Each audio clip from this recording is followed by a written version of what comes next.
Et justement, le président du comité de pilotage de la lutte contre la vie chère à la Direction générale de la concurrence et de la consommation nous a rejoint sur ce plateau, Monsieur Dianga Gandhi. Monsieur Dianga, bonsoir. Bonsoir.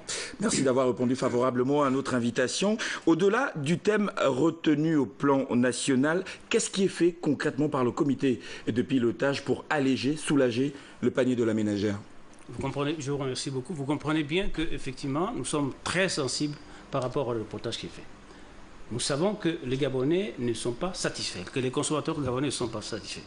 Mais il faut savoir que l'État a mis très haut la barre des moyens qu'il faut pour qu'effectivement les consommateurs moyens ressentent concrètement ce que nous faisons. Alors, ce que nous faisons concrètement, d'abord, il faut partir du constat depuis le mois de septembre que le gouvernement a effectivement pris le taureau par les cornes.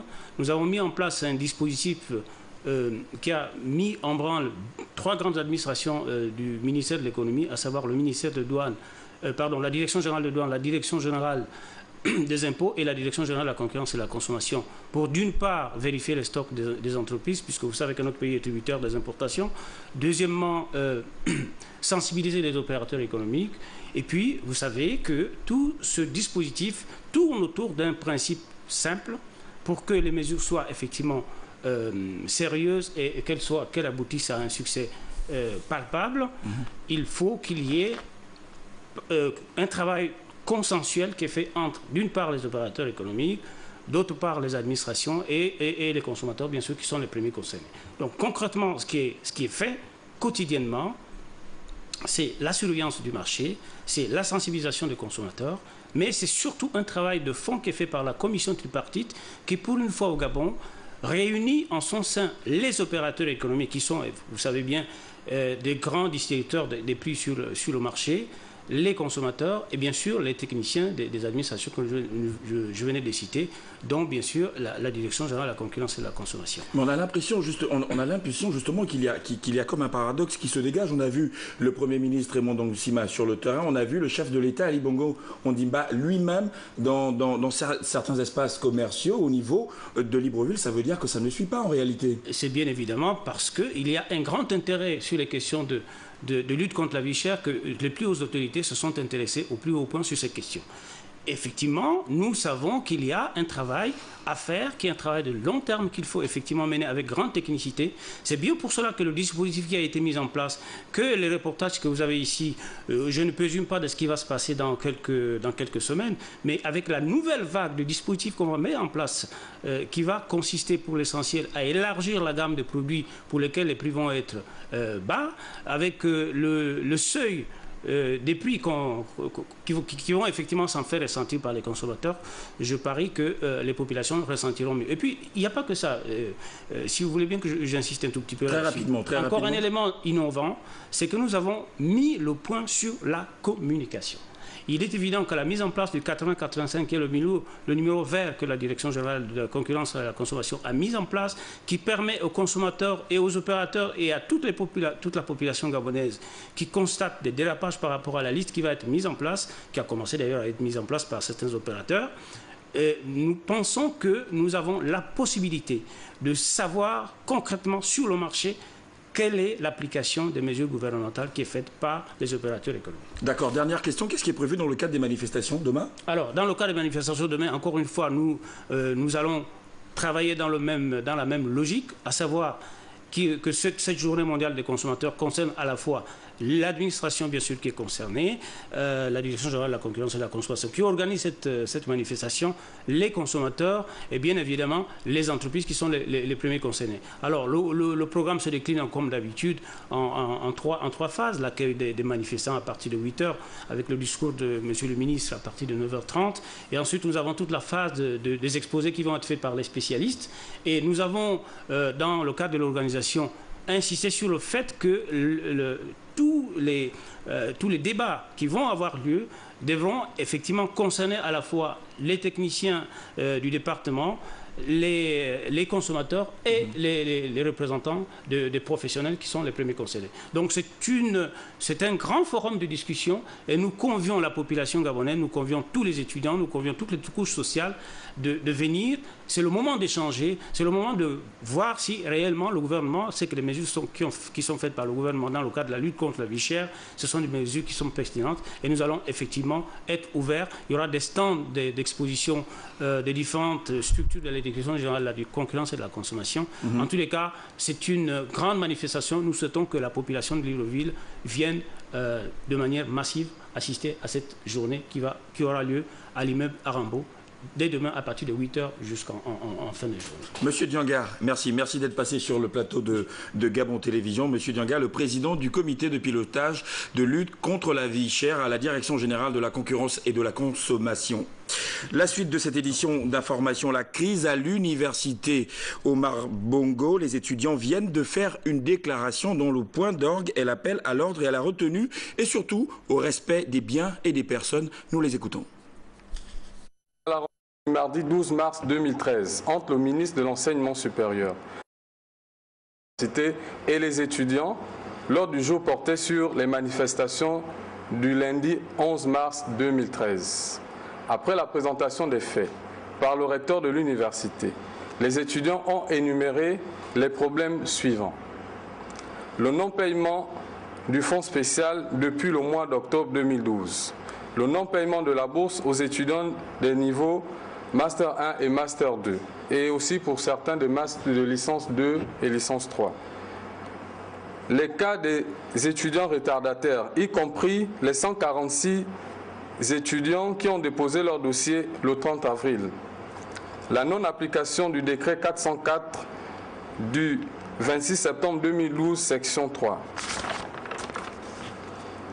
Après cet exposé, le ministre a manifesté sa volonté de faire appliquer l'audit décret et a ouvert un droit de recours aux étudiants n'ayant pas déposé leur dossier et aux étudiants qui ont reçu un avis défavorable pour échec successif. Pour les situations de non-paiement de bourse, il a réitéré sa volonté de résoudre le problème de retard de paiement de la bourse en vue de ramener le calme et la sérénité à l'université. Par ailleurs, nous réaffirmons que la plus grande force de l'étudiant, c'est sa raison. L'étudiant n'a pas besoin de casser et de brûler pour résoudre les problèmes auxquels il est confronté. Nous fustigeons par conséquent ces débordements du lundi 11 mars 2012. Aussi, il est grand temps que l'étudiant s'organise avec méthode pour régler les problèmes, car pour une jeunesse qui se veut responsable, gardons-nous de casser et de brûler. Se limiter là n'apporte pas la solution.